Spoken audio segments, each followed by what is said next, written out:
অর্জুন কৃষ্ণচূড়ার কথা। মন্দাক্রান্তা সেন। অর্জুন গাছ একা ছিল ওই মাঠে, আর্য পুরুষ আভিজাত্যের দম্ভ, নতজানু হলো সব গাছ তার কাছে। এইটুকু শুধু আরম্ভ কাহিনী। কোথা থেকে এলো কৃষ্ণচূড়ার বীজ? যুবতী হলো সে কয়েক বছর পরে, সাঁওতালি মেয়ে খোপায় তীব্র লাল।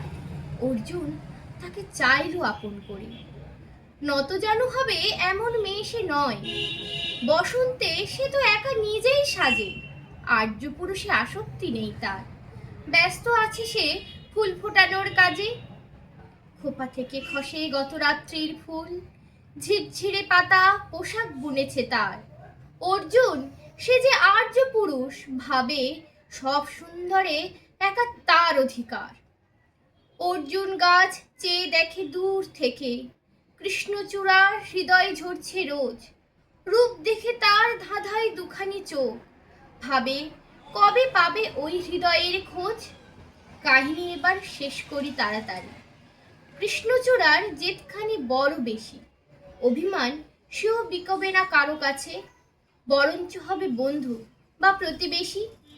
যদিও কাহিনী এমন সহজ নয়, অর্জুন শুধু বাকল ঝরছে, ঝড়ে সাঁওতালি মেয়ের রক্ত ঝরাতে জানে। আর্য পুরুষ হার মানে অন্তরে। পরের জন্মে অর্জুন গাছ হয়ে কৃষ্ণচূড়াকে বন্ধুর মতো দেখো।